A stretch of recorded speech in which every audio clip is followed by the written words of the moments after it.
Good morning and good afternoon. It is Before Coffee Good News Day. All the good news is being shared today from our lovely little 10 to 15 minute search here to look for it all of the good news. That's probably not true. There's probably plenty more we didn't find. This is Before Coffee, the father and daughter podcast, the comprehensive news of planet Earth, where we look at our news stories 10 to 15 minutes before we start with no caffeine in our bodies just yet.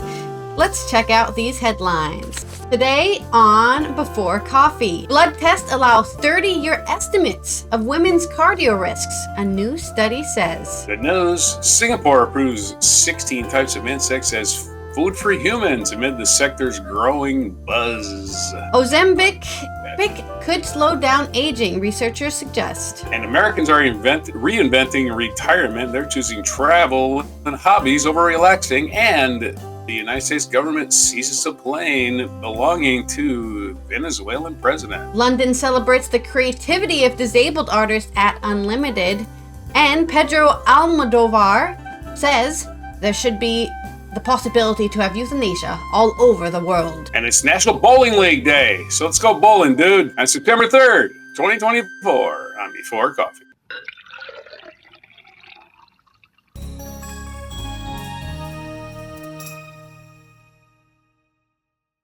The dude abides.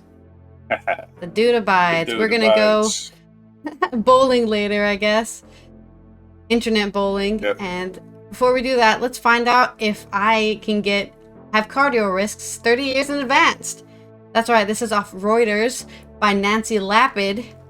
August 31st, women's heart disease risks and their need to start taking preventative medications should be evaluated when they are in their 30s rather than well after menopause, as is now the practice, said researchers who published a study which was, I guess, the Saturday before the 31st, which was, that was August 31st. Presenting the findings at the European Society of Cardiology annual meeting in London, they said the study showed for the first time that simple blood tests make it possible to estimate a woman's risk of cardiovascular disease over the next 3 decades. This is good for patients first and foremost, but it's also important information for manufacturers of cholesterol-lowering drugs, anti-inflammatory drugs, and lipoprotein-lowering drugs. The implications for therapy are broad, said study leader Dr. Paul Ridker of Brigham and Women's Hospital in Boston. Current guidelines suggest the physicians that women should generally not be considered for preventative therapies until the 60s or 70s. These new data clearly demonstrate that our guidelines need to change, Ridker said. We must move beyond discussions of 5 or 10 year risk. We've got a 30-year risk now, woohoo! The earlier the better, they say. The 27,939 participants in the long-term Women's Health Initiative study had blood tests between 1992 and 1995 for low-density lipoprotein cholesterol, LDL-C, or bad cholesterol, which are already part of a routine care. They also had tests for high-sensitivity C-reactive protein, HSCRP, a marker for blood vessel inflammation, and lipoprotein A, a genetically determined type of fat. Compared to risk in women with the lowest level of each marker, risk for major cardiovascular events like heart attacks or strokes over the next 30 years were 36% higher in women with the highest levels of LDL-C, 70% higher in women with the highest levels of HSCRP, and 33% higher in those with the highest level of lipoprotein A. Women in whom all 3 markers were the highest range were 2.6 times more likely to have a major cardiovascular event and 3.7 times more likely to have a stroke over the next 3 decades, according to a report of the study in the New England Journal of Medicine published to coincide with the presentation at the meeting. The 3 biomarkers are fully independent of each other and tell us about different biological issues each individual woman faces, Ridker said. The therapies we might use in response to an elevation in each biomarker are markedly different, and physicians can now specifically target the individual person's biologic problem. While drugs that lower LDL-C and hsCRP are widely available, including statins and certain pills for high blood pressure and heart failure, drugs that reduce lipoprotein A levels are still in development by companies, including Novartis and NOVNS, Amgen, a London-based therapeutics company. In some cases, lifestyle changes such as exercising and quitting to smoke can be helpful. Most of the women in the study were white Americans, but the findings would likely have even greater impact among Black and Hispanic women, for whom there is even a higher prevalence of undetected, untreated inflammation. Quick rant here. Just because you speak Spanish doesn't mean you have a certain racial demographic. I really wish they would say something like Latina or Native women, maybe even, you could argue, because they're from probably native to the North American continent. But yeah, I really hate the word Hispanic to describe a group of people, because you could start speaking Spanish tomorrow and you would be Hispanic, because that's what Hispanic means. Spanish speaker. That's all it means. Doesn't indicate where you're from, what communities you hang out with, nothing like that. So, anyways, side rant aside, this is a global problem, he added. We need universal screening for hsCRP and for lipoprotein A, just as we already have universal screening for cholesterol. So that is your news. Also, fun fact, the reason that any of this information is new to anybody and why we're actually doing specific studies on women is because for the majority of all research in the medical field, men have been used as the example. And as much as I wish women and men were the same, we do have different body chemistry, and that's just a fact. Famously, women can't have less than 30% fat on their body or they'll die. That's just how our bodies work. We have to have more fat content than men. So it's studies like this that really show how different women and men's health is, and how we need to really look at all of the markers we already think we know and then apply them to women, so that women can get the same and better care than they do now as men. Because I've seen so many different things on social media from actual doctors who are like, yeah, we didn't discover this until 1996. Women were treated like men for the majority of the history, health-wise, until like the 90s. We haven't been doing, there's very little studies on how women's bodies work, even crash test dummies, right? Tests on how crashes affect human bodies were only tested on men, who are usually bigger and have a different center of gravity. So a lot of more women are likely to get injured or even die in accidents, because those crash test dummies were tested for men's injuries, not women's injuries. So good to see. Good news for all the women out there who don't want to get cardiovascular disease and high cholesterol. Onto your story. Okay, Singapore. And more positive news is news in Singapore from Rog and Ally. Singapore brews 16 types of insects as food for humans, and I will not repeat that one. Singapore has just greenlit 16 types of insects to eat as foods. Increasingly, curiosity seems to be nibbling away at the yuck factor response. Grubs up in Singapore, where authorities have designated 16 creepy crawlies as safe for human consumption. Locusts, 5 types of beetle grub, and even species of honeybee are among the many beasts deemed good enough to eat after a decision in July. The Singapore Food Agency has also greenlit imports of pasta, chocolate bars, and crackers that contain insects as ingredients. One restaurant, House of Seafood, has added 30 insect dishes to its menu, ranging from sushi topped with silkworms to squid ink pasta sprinkled with house crickets. Yummy. It's good news, says Nick Russell, founder of the UK Edible Insect Association. Insects are amazing. We're constantly looking to see how other countries are progressing and opening up the market for those potentially very valuable sources of nutrition, and then gives us encouragement to think the UK might follow suit one day. Solutions Every Sunday uplift in your inbox Oh, that's a stupid ad. Sorry. Planet-friendly insect protein has been long touted as a sustainable alternative to Western staples such as beef and chicken, and to answer the growing conundrum of ensuring food security. Producing a kilo of insect protein emits 1,800 times less greenhouse gases than beef and 700 times less than pork, but requires a fraction of the feedstock.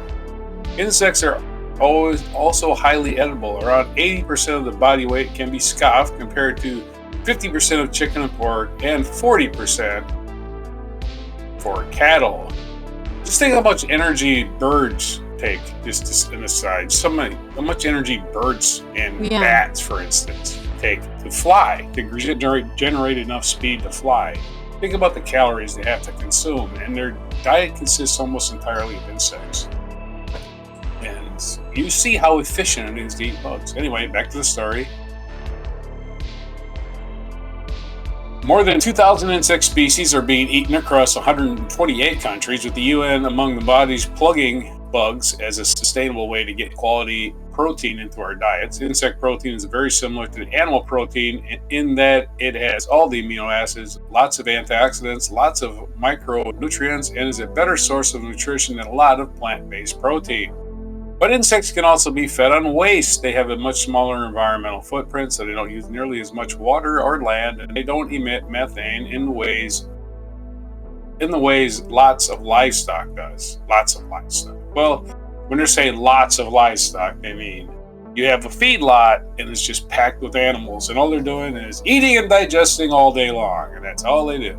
That's what they're talking about, is feedlots. One study published earlier this year identified 2,250 insect species, almost half of them in Asia, that are being eaten across 128 countries worldwide. Meanwhile, the United Nations Food and Agriculture Organization is plugging, but we're running the same headline. In the UK, just 4 insect species, including 2 types of cricket, can be sold as food currently. The growing buzz around edible insects has already prompted one British producer, Yumbug, to open a restaurant in Finsbury Park, North London, featuring dishes such as cricket mince, Welsh rarebit, and roasted cricket onion biagis, whatever that means, whatever that word spells. Leo Taylor, company's CEO, co-founder, told Positive News that the restaurant has been going incredibly, attracting a wait list of more than 1,500 people on opening, not to mention lots of press coverage. Rosso says bureaucracy in Western markets like the UK is still frustrating efforts to get more insect species approved for eating and to broaden their range of applications, for example, as animal feed.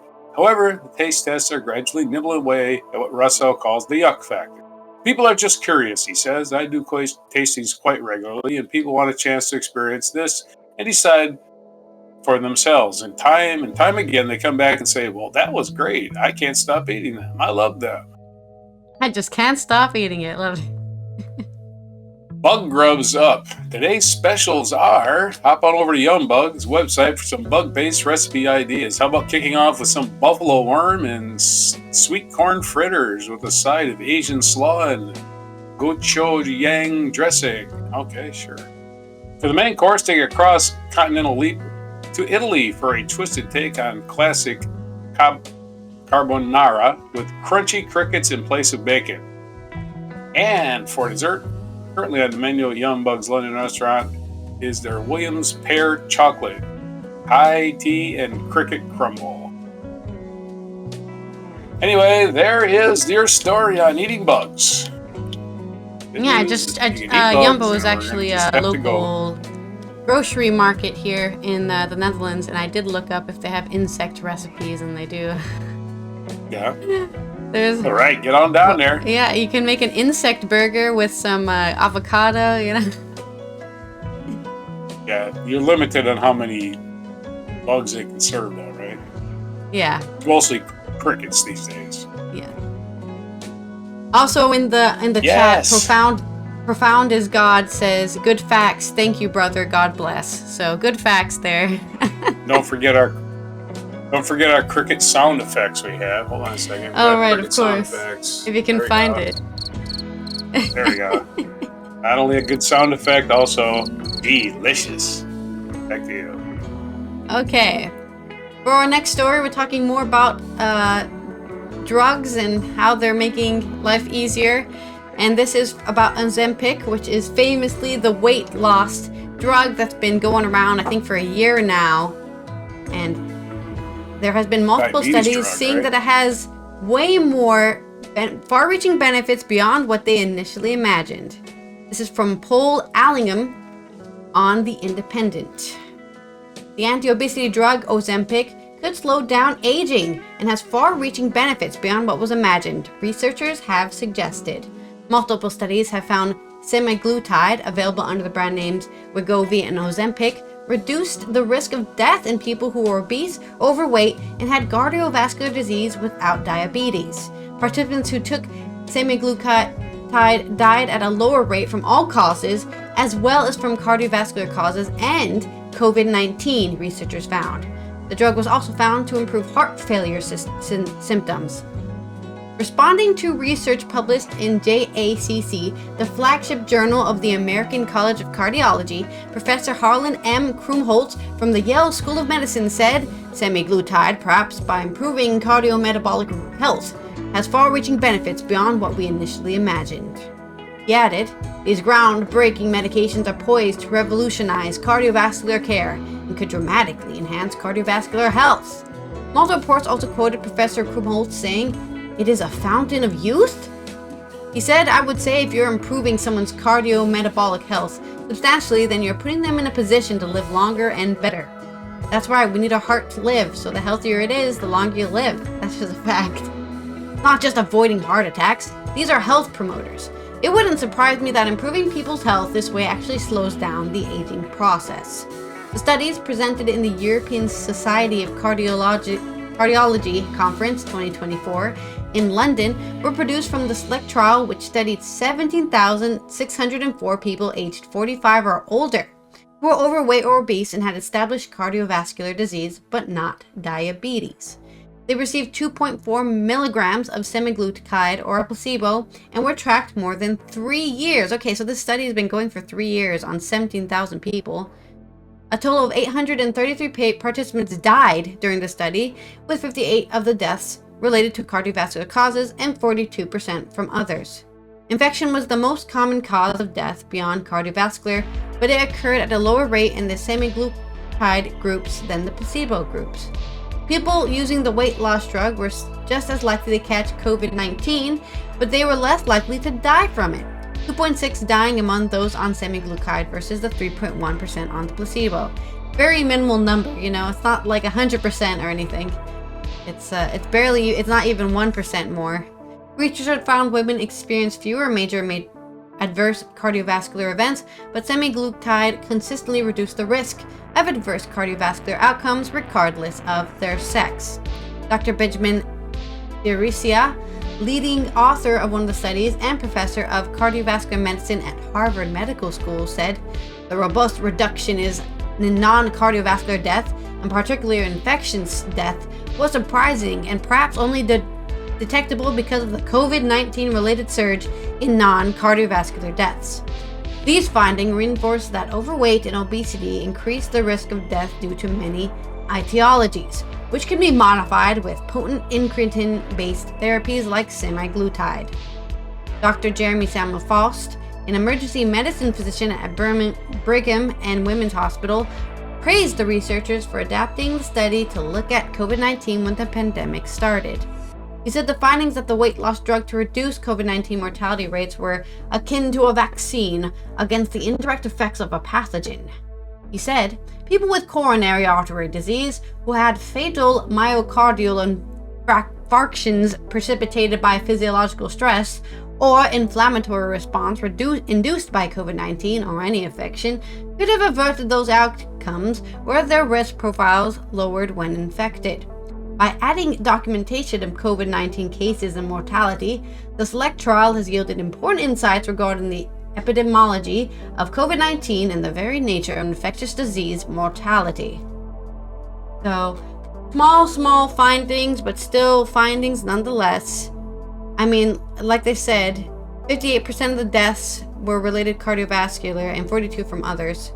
So at least 400 people died during the study due to cardiovascular disease.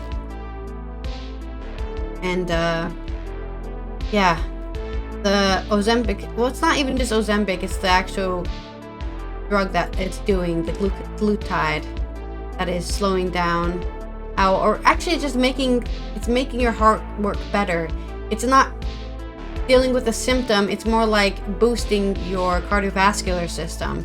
And that's why you're less likely to die, because you just have more blood flowing, more cells moving, more white blood cells defending your body and all that sorts of stuff. I assume they didn't really go into the biological explanation of why it's doing those things, but I think that's what they're trying to say. If your cardiovascular health is really high, your body can react more to disease and to COVID and to all other sorts of things, and you won't die as quickly as some others might if their cardiovascular health is not that great. That's my short story on more drugs making people's lives better.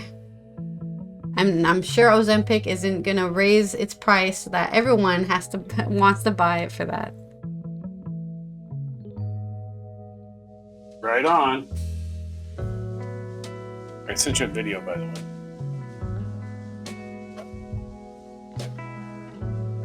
Your story. Right. You heard me, right? I sent a video. Yeah. No. Okay. Got the video. Just a second ago. All right, then. Good news on retirement, I guess, because I'm getting very close to retirement, and this is basically my plan: is not to sit around and do nothing. Which you do that the rest of your death. I do that the rest of your life, right? And it's from Good News Network. How Americans are reinventing retirement. They're choosing travel and hobbies over relaxing. So let's quickly run through this story. Retirees are living lives that their younger selves will be jealous of. According to a new poll, 2,000 Americans who have retired or will retire before 2029.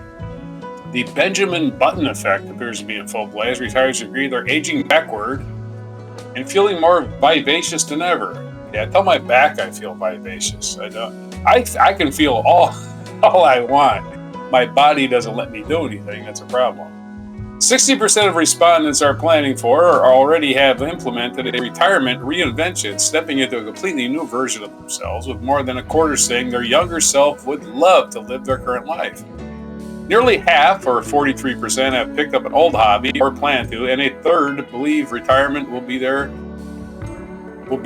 time to learn a new skill. 11% are getting into sports, while others are becoming writers.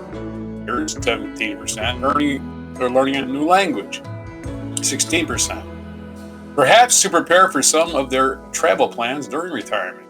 It's got to be hard learning a new language at an old age. I think it is. I mean, although I've always had trouble with languages as far as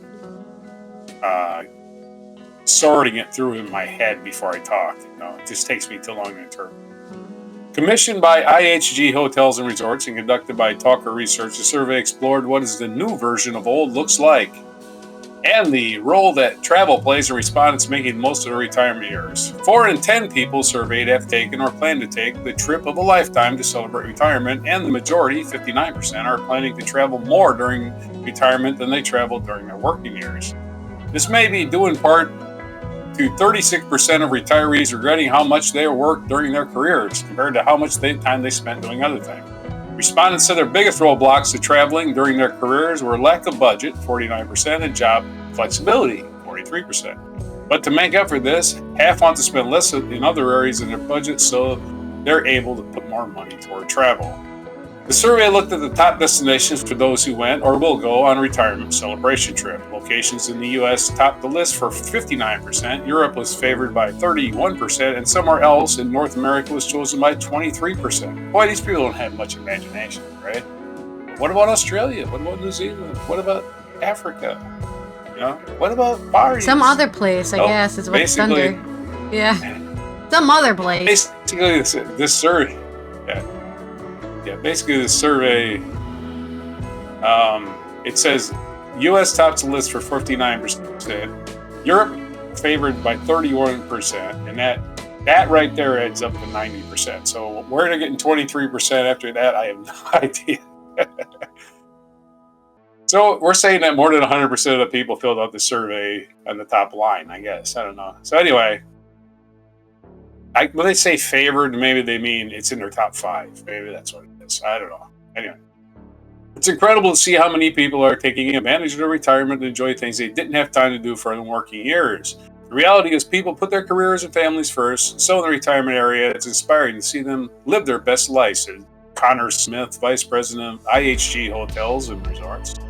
Along with traveling, respondents also said they probably start a side gig, freelancing, or the small part-time business to have a little bit of extra income and to fend off boredom. While many have big travel plans and are picking up hobbies, the survey also explored who respondents might be enjoying these activities with. Looking at their love lives, nearly 1 in 6 want to find love during retirement and are planning to spend more time dating to find the one. So a lot of these people are either divorced or their spouses died. But some single retirees are happy on their own. So in planning how to make most of their retirement, 60% have or plan to boldly put a solo trip in the books. Regardless of whether they're going solo or have travel mates, for those on an upcoming trip, 25% plan to spend as much time as possible exploring, adventuring, rather than resting and relaxing. One of people's biggest fears when heading into retirement is being bored. Now we're seeing that retirees have countless ideas of how to make most of their hard-earned time. Whether there's traveling, starting a side hustle, or picking up a hobby, retirement can be an opportunity for adventure, reinvention, and anything but boring. And the list of retirees' top hobbies, we'll start at the top. Gardening is number 1, 43%, which to me is grueling. I don't find any relaxation in gardening. Reading, which is something you can do anyway. Cooking is something you do every day anyway. Baking, again, is the same as cooking. Fishing is definitely a retirement activity. Painting, writing, and it goes on down the list. Learning a new language, photography, sewing, learning an instrument, a sport, carpentry, which I'm doing constantly, dance, pickleball gets in the list at 9%, singing, and stand-up comedy. Stand-up comedy checking in at the bottom of the list at 2%. So there's your getting old and retiring from your job that you probably hated anyway, and you want to live your better life to be your better self. That's the way I see it. You want to explore the possibilities of things that could go right in your life. Anyway, on our next story, we'll try to squeeze through this as fast as possible. This is from the Justice Department at justice.gov, an official government source. United States seizes aircraft used by Nicolas Maduro Moros in violation of U.S. export.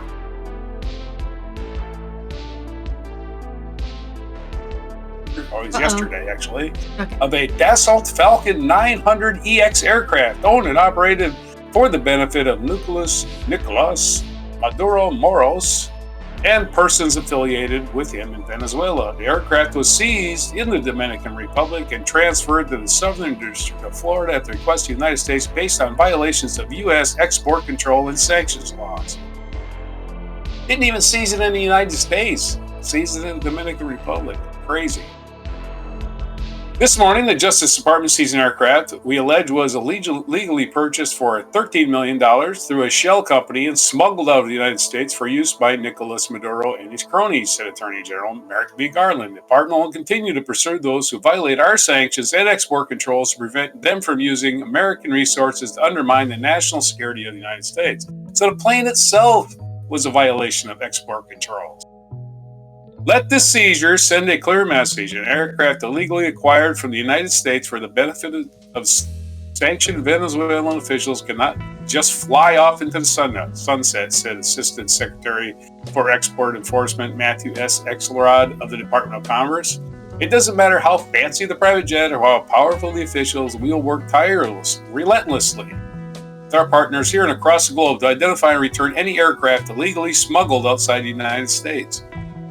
The United States seizure of Dassault Falcon 900 EX aircraft illustrates our unrelenting commitment to enforcing U.S. export control laws and imposing U.S. sanctions for any violations, said U.S. Attorney Mackenzie LaPointe for the Southern District of Florida. This successful seizure was a result of planning, coordination, and execution by the United States government with invaluable assistance by the authorities in the Dominican Republic.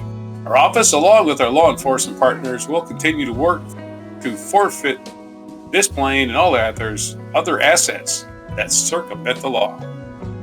The seizure of this aircraft is another significant action by Homeland Security investigations, working with our domestic and international partners against the illegal activities of Maduro regime, said Special Agent in Charge Anthony Salisbury of Homeland Security Investigations, Miami. The efforts here highlight HSI's global reach and our continued commitment to enforce U.S. sanctions and stemming from the flow of illicit proceeds being generated from high-level foreign public corruption. In August 2019, the President issued Executive Order 13884, which prohibits U.S. persons from engaging in transactions with persons who have acted or purported to act directly or indirectly on behalf of the government of Venezuela, including as members of the Maduro regime. To protect U.S. national security and foreign policy interests, the Department of Commerce has also imposed export controls for items intended or entirely or in part for Venezuelan military intelligence and user. According to the U.S. investigation, in late 2022 and early 2023, persons affiliated with Maduro allegedly used a Caribbean-based shell company to conceal their involvement in the illegal purchase of the Dassault Falcon 900EX aircraft, which at the time was valued at approximately $13 million, from a company based in the District of Florida. The aircraft was then illegally exported from the United States to Venezuela through the Caribbean in April 2023. Since May 2023, the Dassault Falcon, bearing tail number T7-ESPRT, has flown almost exclusively to and from a military base in Venezuela and has been used for the benefit of Maduro and his representatives, including to transport Maduro on visits to other countries. The Department of Commerce Bureau of Industry and Security, Miami Field Office, is investigating the case, along with the Department of Homeland Security Investigations, HSI, El Dorado Task Force, Miami. And we'll list Assistant U.S. Attorneys Joshua Pastor, Jorge Delgado for the Southern District of Florida, Trial Attorney Ahmad Almodovar of the National Security Division's Counterintelligence and Export Control Section are handled.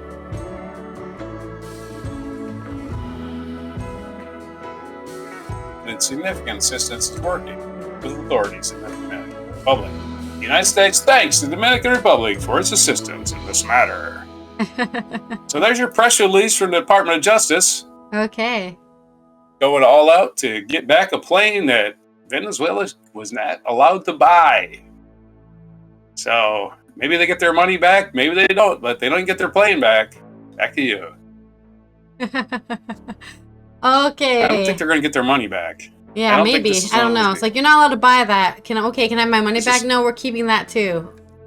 I guess. Luckily for Venezuela, they have lots of oil money. So they got lots of money to waste. Yeah, that's true. There you are. Okay, let's talk about some positive things about humanity and how we're looking at celebrating the creativity of disabled people, because people with disabilities are just like everyone else, and there's nothing really differentiating them except for what things they're able to do as easily as everyone else. Sinister about being disabled. Yeah, I mean, technically I'm disabled, Kat, because I have asthma, and I didn't know this, but I am disabled because of that. As all disabled people think, I didn't realize I was different until somebody else told me. So, but technically, I am disabled. I can't do certain things because I stopped breathing, and my lungs. I go into anaerobic shock almost instantly if I do anything physical.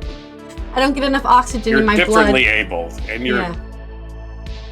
you're handy capable. Come on. Yeah, I'm just saying there's a lot of times in my life when I thought I was just lazy or not fit enough, but the reality was it was just my asthma. It had nothing to do with my own efforts or my own determination. It was just my body was not built to run a mile. Unfortunately, just couldn't do it. My gym teacher didn't care. On the bright side, you overcome it. Yeah, You well, overcame it. I know my limits is more of a thing, right? I know not to push myself too hard, because then I'll die. You were in There are a lot marching of people band who actually playing do a die of wind asthma instrument. attacks because they Lord. try too Yeah. hard to be like everyone else, and then, they die from an asthma attack. Anyways, enough about death. Let's talk about positive creativity of disabled people. This is at Unlimited in London. The 5-day festival at London's South Bank College centers ranges from art installations and dance performances to poetry and neurodiverse club nights. This is by Elise Morton on Euronews Culture. As the skills and strengths of athletes continue to inspire and awe at the Paris Paralympics, the British capital is getting ready to showcase the talent and originality of disabled artists. Swapping from the scene to the Thames in London Wednesday, which was... When was this article? Wednesday? I guess last week. The 28th of August sees the opening of the Unlimited 2024, the UK's largest celebration of visual and performance arts, music and comedy and dance by artists who identify as disabled, deaf, neurodivergent, and those experiencing chronic illness and mental health conditions. The eclectic lineup of the multi-art form event promises a festival that is all at once honest, hilarious, thought-provoking, and touching. Highlighting includes a new commission by Abnormally Funny People featuring comedians Chaparak Khorsandi, Harriet Dyer, and Steve Day.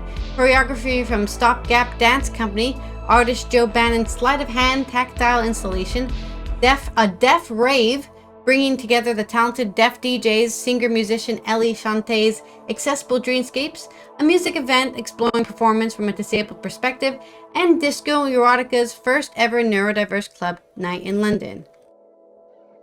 Maybe it's tomorrow on Wednesday, that's what they're saying. So on the 4th of September is when this starts. That's what they mean, sorry. I get all my dates mixed up. So on the 4th of September, all that stuff is being opened at the festival.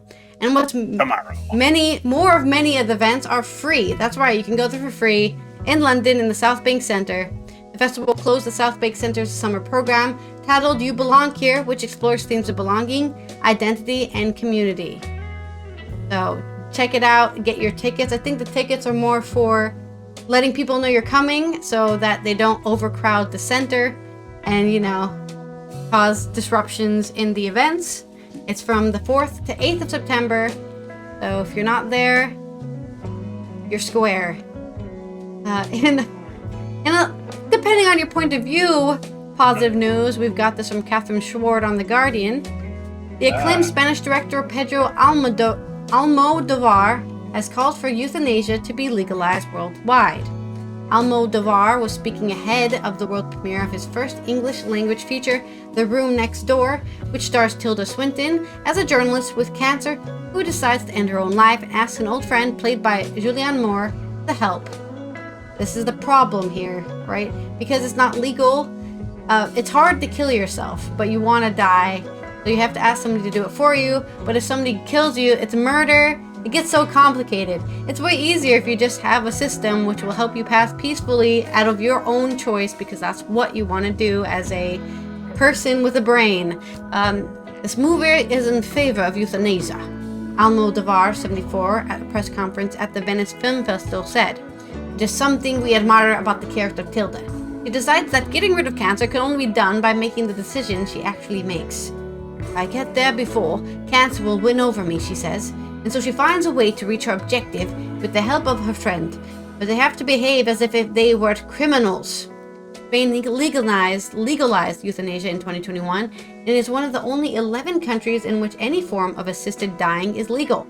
In the UK, assisted suicide is punishable up by 14 years. If somebody helps you kill yourself, you're going to go to prison up to 14 years, while euthanasia is regarded as either manslaughter or murder.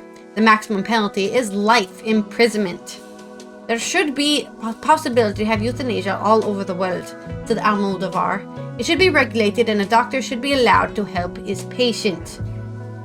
There's a famous film about this as well, a romantic film, I think Me Before You, where this woman takes care of a chronically ill patient who used to be this rich kid who went snowboarding and having the time of his life, got hit by a car, and then he was paralyzed from the spine down. And he was just like, I just want to end my life. This is not living. This is just surviving. And surviving isn't fun. And he had to go all the way to Sweden, I think, to euthanize himself because, of course, it wasn't legal in the UK. The director added that his film could also be viewed as a memento mori for those who chose to close their eyes to the climate emergency.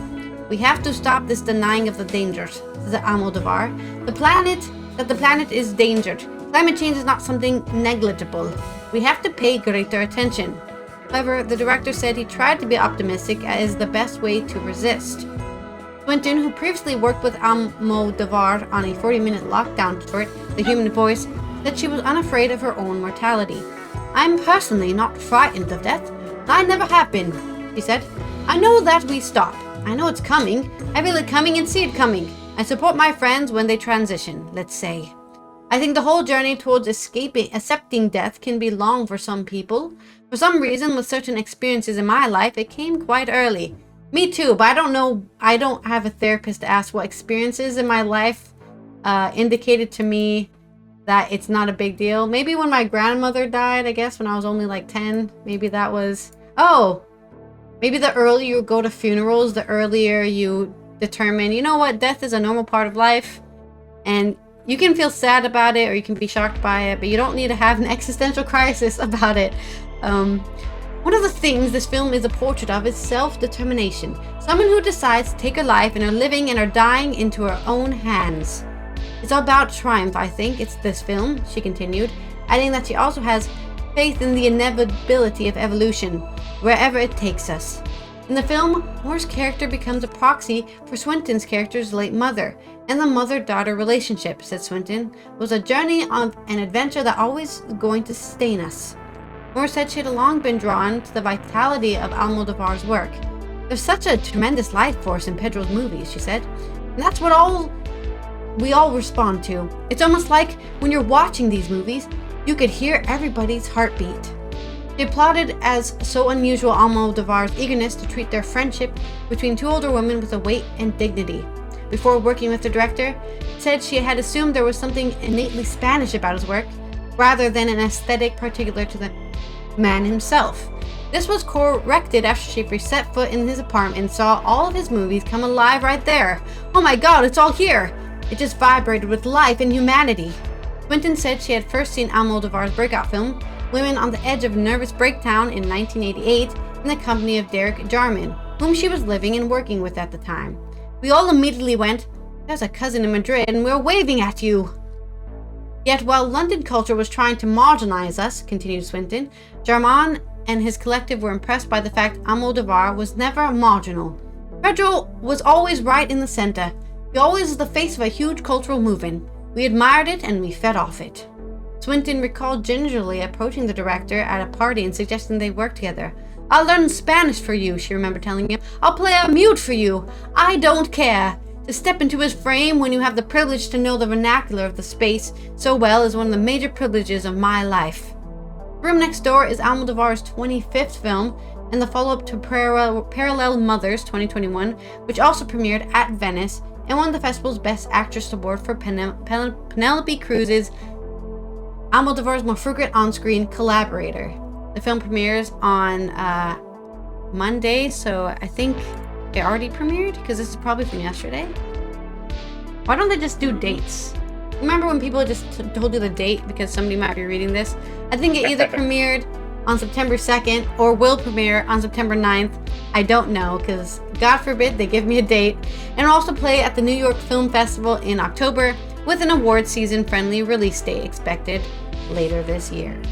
So I guess check that out if you have some problems with understanding why people commit themselves to euthanasia and why, as Almodovar says, it should be legal everywhere all over the world. Those are my stories. This day in history time. Hey. All right. This is This Day in History, brought to you by Britannica. Britannica, we remember all the serial killers, and we still think it's 2023. This is our little ad for our sources. Okay, 1609 on this day, English navigator Henry Hudson, in a quest for a passage to India, on behalf of the Dutch East India Company, sailed into the harbor of present-day New York City and up the river that now bears his name. So he sailed up the Hudson River and said, hey, it's the Hudson River. What a coincidence. In 1658, English soldiers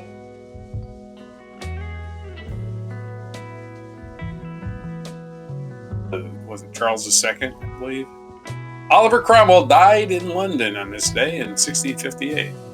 In 1783, the Treaty of Paris, part of the Peace of Paris, that's a lot of P's in one sentence, was signed between the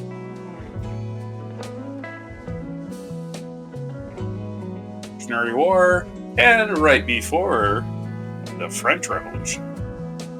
Labor Day was celebrated as a legal holiday in the United States for the first time in 1894 on this day. In 1962, American poet and painter E.E. Cummings, who first attracted attention in an age of literary experimentation for his unconventional punctuation and phrasing, died at the age of 67. So he died in 1962. E.E. Cummings, and when we're talking about punctuation and phrasing, he always put two small e's in his initials. So it's small e, Cummings. Not capital E, but as they have it here. In 1970, Vince Lombardi died. American professional gridiron football coach Vince Lombardi, who became national symbol for single-minded determination, known for leading the Green Bay Packers. Back there in my hat.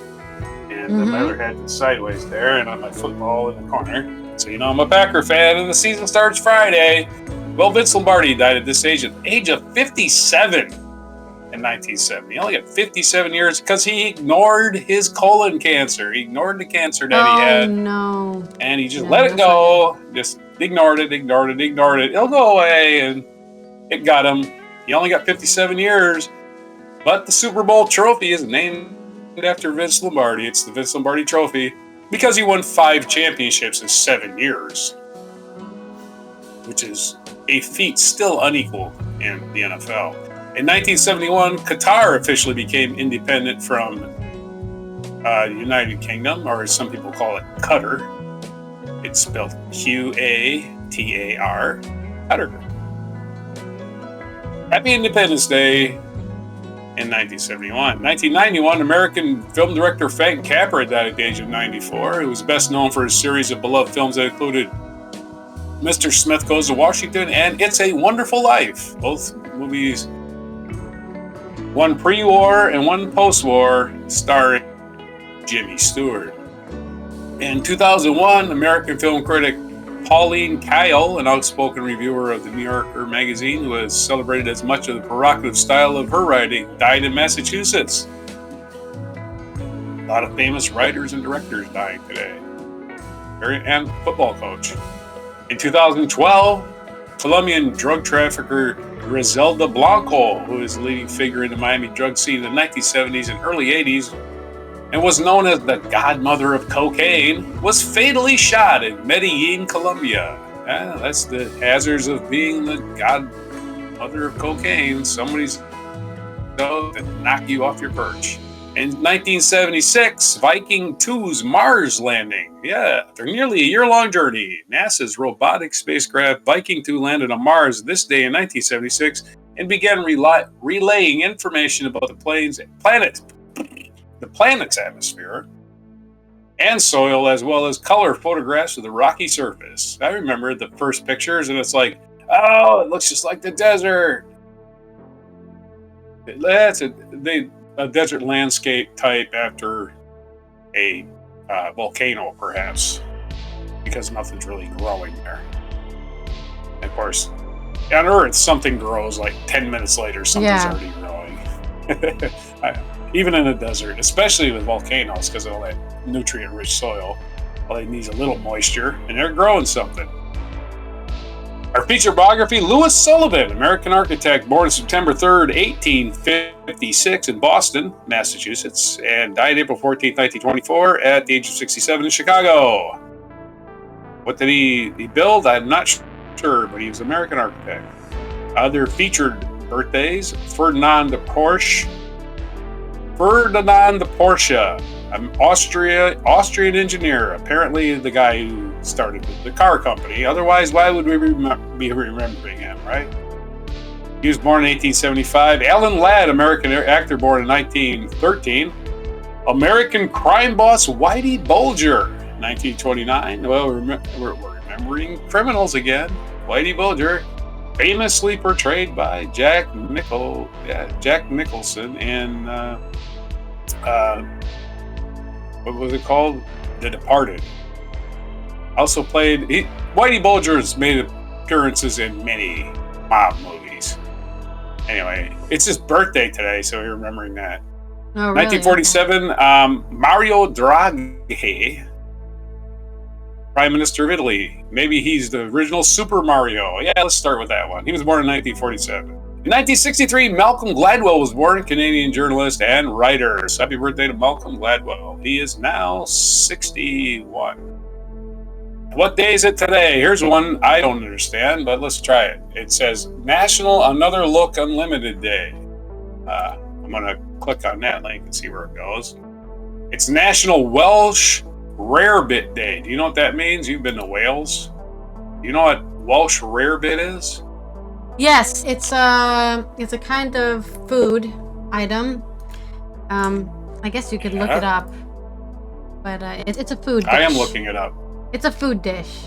It's got tomatoes. Yeah. Let's see what it is. The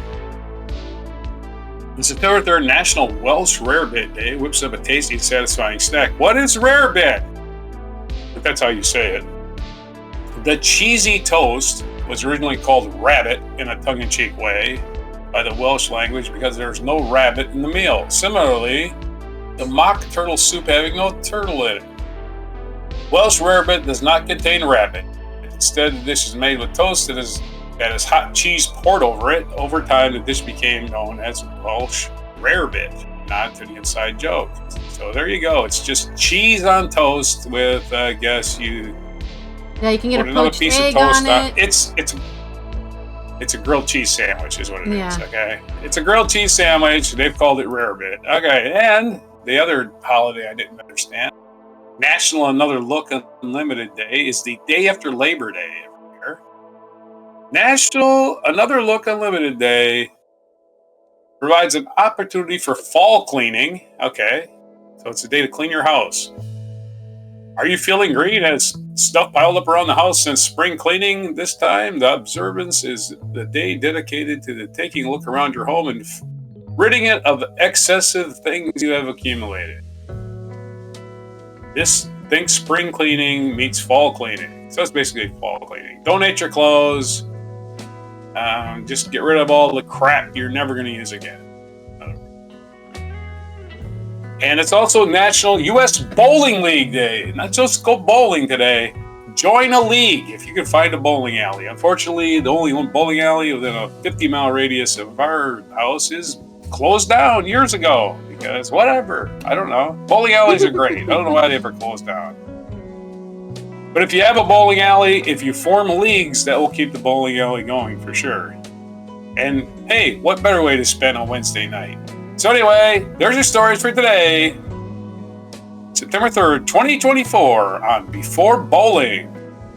And Before Rarebit. Sorry, there's some food we can have. Delicious. Before your glorified grilled cheese sandwich. It's not glorified, it's just a different language. Glorified, renamed, okay? You're renamed. All right, people have different words in the rest of the world, and they use different languages. Crazy, what a concept. I got it, man. I'm being a smartass, okay? This has been Allison here from the Netherlands. Tomorrow will be our Wacky and Weird Wednesday, where we would look for and talk about the weird and wacky news we found in the last week. So make sure to subscribe, turn on that notification bell so you know when we go live or post a video. And don't forget to like this one if you appreciate our good facts. Let's go bowling, dude. Our good fact. Let's go ahead and check out our mic drop moment. The gentleman will raise his right hand. You solemnly swear to support and defend the Constitution of the United States against all enemies, foreign and domestic, and that you will bear true faith and allegiance to the same, that you take this obligation freely without purpose of evasion, and that you will well and faithfully discharge the duties of the office upon which Love the you are way about people to held enter. their hair back in those Yeah. days. So help you God.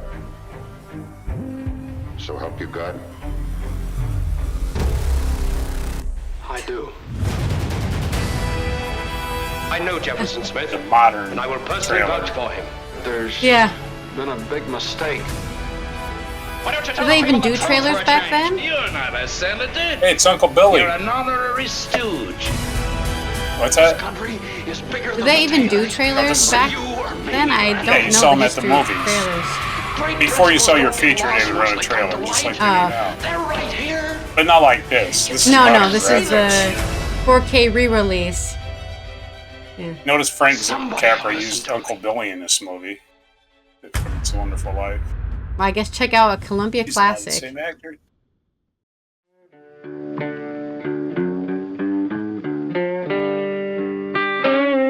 Be sure to hit the like, subscribe, and notify buttons, and follow our other channels, Toxic Alley, History of Gravy, and Scratchy Old Records.